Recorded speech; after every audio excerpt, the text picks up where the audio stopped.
ఇప్పుడు ఈ ఎవిస్ హాస్పిటల్ని సంప్రదించండి. స్కానింగ్ కూడా ఫ్రీగా చేస్తున్నారు. Avis hospitals.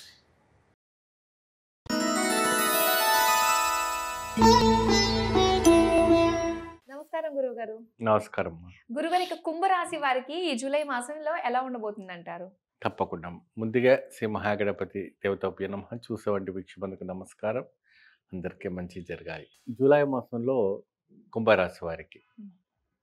చాలా కుంభరాశి వారికి చాలా చక్కగా, చాలా అద్భుతమైనటువంటి వైబ్రేషన్స్‌తో ముందుకు సాగడానికి అవకాశం కనపడుతూ ఉంటుందమ్మా. వీళ్ళకి 10 లాభము, 9 నష్టం ఉంటుంది. సో, అనేక రకమైనటువంటి ఇబ్బందులు ఉన్నా, ఏదున్నా, మానసిక ఒత్తిడులున్నా, ఇంకా అనేక రకమైనటువంటి బాధలు ఉన్నప్పటికి కూడా వీళ్ళు అడ్జస్ట్‌మెంట్ అయ్యి ముందుకు సాగడానికి అవకాశాలు కనపడుతుంటాయి. ఈ కుంభరాశి వాడు ఏంటంటే ఎక్కువ శాతము సోషల్ మైండెడ్‌గా ఉంటారు. అడ్వకేట్స్ ఉంటారు. లేకపోతే వాక్కు చాతుర్యం బాగుంటుంది. ఎక్కువ పబ్లిక్ రిలేషన్‌షిప్స్ బాగుంటాయి వీళ్ళకి ఎక్కువ హుహు. శాతం. ఇలాంటి ఫీల్డ్స్‌లో ఈ రాశి వాళ్ళంతా కూడా ఆ ఫీల్డ్‌లో ఎక్కువ శాతం వెళ్తూ ఉంటారు. హ్మ్. సో, ఈ రాశి వాళ్ళు ఏంటంటే చాలా చక్కగా మంచి తెలివితేటతో ముందుకు సాగుతూ ఉంటారు. ఎటువంటి ఇబ్బంది పడకుండా, ఏది లేకుండా చాలా చక్కగా సాగుతూ ఉంటారు. హ్మ్.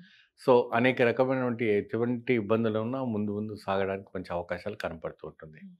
అయితే ఇక్కడ ఏంటంటే కొద్దిగా మానసిక ఒత్తిడి రావటం అనేది జరుగుతుంటుంది. అనేక రకమైనటువంటి నిందలు పడ్డం. హ్మ్. చేయకుండా చేసినట్టుగా నిందలు పడ్డం. సో, అటువంటి పురుషులకైనా, స్త్రీలకైనా అటువంటి ఒక నిందలు పడడానికి అవకాశాలు ఉంటాయి కాబట్టి, హ్మ్. అటువంటి ఆ నిందలు పడకుండా ఉండేటందుకు చూసుకుంటే సరిపోతూ ఉంటుంది. తక్కిన విషయాలు చూసుకుంటే మాత్రాన ఎటువంటి భయపడే విషయం లేదు. అన్ని విధాలమైనటువంటి సూచనలు రావడానికి అవకాశం ఉంటుంది.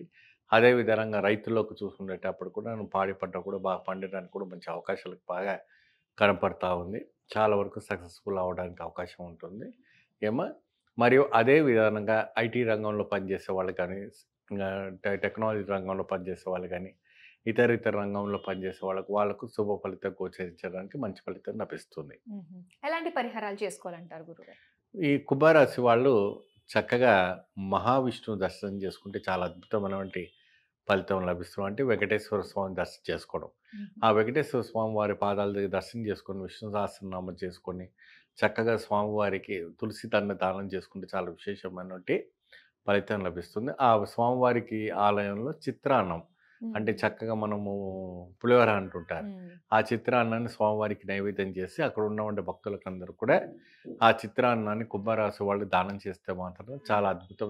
దాన్ని దానం అనకూడదు. హ్మ్. ప్రసాదం పంచిపెట్టడం అంటూ ఉంటారు. హ్మ్. దానం అంటే భగవంతుడికి దానం చేసేంత వాళ్ళు మనం కాకపోవచ్చు. అవును. ప్రసాదం స్వామివారికి మనం ఆయన ఇచ్చినటువంటి ప్రసాదాన్ని మనం తిరిగి ఆయనకి ప్రసాదం పెట్టి, హ్మ్. ఆ ప్రసాదాన్ని భక్తులకి మనం పంచిపెడితే చాలా శుభమైనటువంటి ఫలితాలు లభిస్తాయి. హ్మ్.